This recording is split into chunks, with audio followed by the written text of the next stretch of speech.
da ordem para o caos. Vimos como o diagrama de estado final se desenvolve numa sequência de períodos, cada um o dobro do anterior, e que ele se apresenta numa estrutura fractal.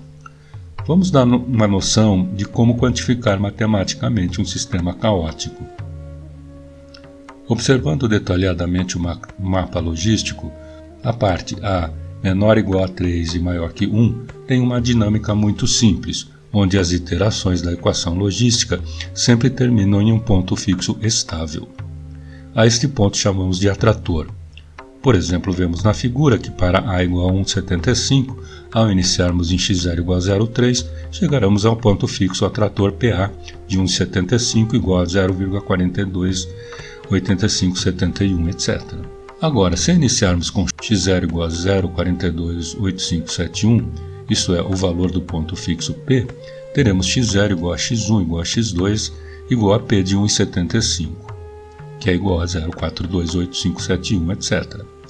Podemos ver isto igualando as equações FA de x igual a xn 1 menos xn e FA de x igual a x. Isso resulta na equação AXN 1 menos xn igual a x. Essa equação tem duas soluções. Uma é x igual a 0 e a outra é x igual a A menos 1 sobre A.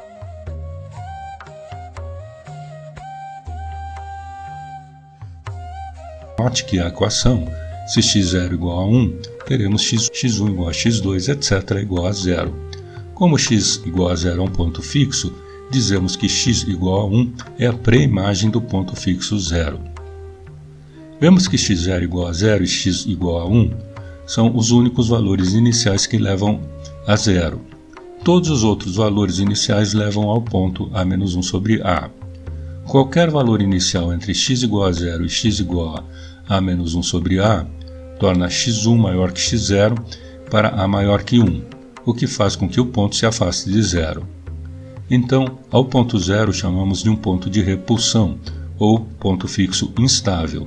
Por outro lado, P de A igual a x igual a menos 1 sobre A é um ponto fixo de atração, ou ponto fixo estável para A entre 3 e 1. Note na figura que para A igual a 1,75, o ponto fixo P é atingido através de uma sequência de degraus, enquanto que para A igual a 2,66, o ponto P é atingido através de uma espiral que se desenvolve para dentro. Você poderia perguntar, existe um valor de A no qual ocorre a transição dos degraus para a espiral?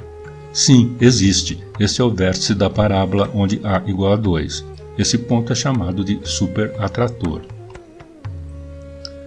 Vamos agora para a região A maior que 3. Vimos que nessa região iniciam-se os ciclos periódicos. Nesse caso, o ponto fixo P igual a A sobre A menos 1 ainda existe. Portanto, se uma interação se iniciar nele, ela permanecerá lá para sempre. Então, P igual a x0 igual a x1, etc. Entretanto, P passa de um ponto de atração para um ponto de repulsão, e por isso não aparece na interação. Ele foi substituído por dois pontos no ciclo 2 de atração em A igual a 3,1. Estes, por sua vez, passarão a pontos de repulsão na próxima bifurcação, sendo substituídos por 4 pontos em um ciclo 4 e assim por diante. Assim como determinamos os pontos fixos para a equação 1, podemos achar os pontos fixos do ciclo 2. Nesse caso, queremos obter as soluções da função composta f de A de x igual a x. Essa é uma equação do quarto grau, da qual já conhecemos duas soluções, que são x igual a 0 e x igual a dividido por A menos 1. As outras duas soluções são dadas por estas equações.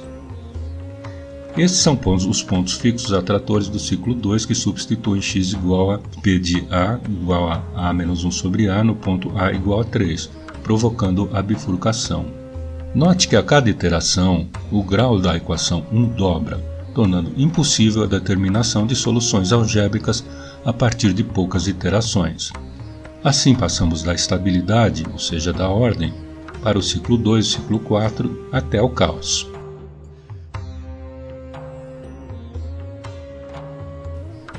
Na figura temos uma plotagem em 3 dimensões dos valores do ponto xn do mapa logístico para valores iniciais de x0, para 3 valores de A. claramente a superfície vai ganhando complexidade com o aumento de A.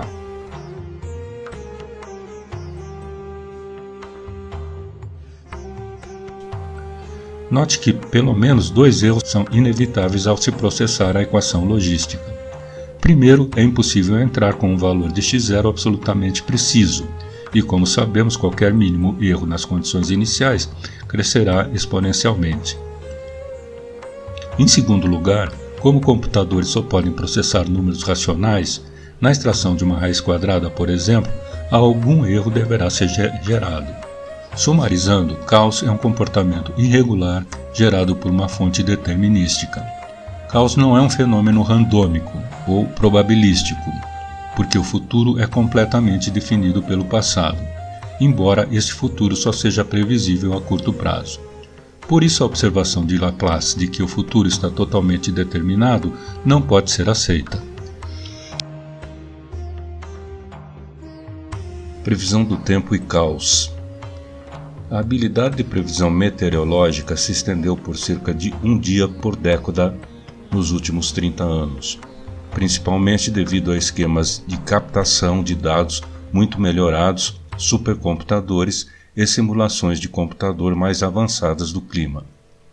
Apesar desses esforços, ainda permanece apenas uma aproximação das condições reais e nossos modelos climáticos numéricos são, na melhor das hipóteses, uma aproximação sofisticada da realidade. Nossa atmosfera e oceanos são sistemas caóticos em movimento contínuo com múltiplas cadeias de causa e efeito, pelas quais uma pequena causa pode eventualmente ser amplificada para efeitos cada vez maiores. É impossível saber onde um átomo está e quão rápido ele está se movendo. Segue-se que a menor perturbação no ar pode alterar drasticamente o que acontece a seguir, e, portanto, haverá lacunas e incertezas que amplificam ao longo do tempo e eventualmente destroem a previsão. Essa também é a razão pela qual é inerentemente difícil fazer previsões de longo prazo em sistemas caóticos como o sistema solar, ecossistemas, culturas, economias e política, como vimos neste módulo. Nos Estados Unidos, as previsões atuais do clima para 72 horas têm erros semelhantes às previsões de 48 horas de meados dos anos 2000 e 24 horas de meados na década de 1990. Essas melhorias foram impulsionadas por maior resolução de modelos e melhorias dramáticas na qualidade e quantidade de observações, principalmente de satélites, usadas para iniciar os modelos. No entanto, há evidências de que a habilidade de previsão se nivelou nos últimos anos no Atlântico Norte, sugerindo que as previsões operacionais podem estar se aproximando do limite da previsibilidade.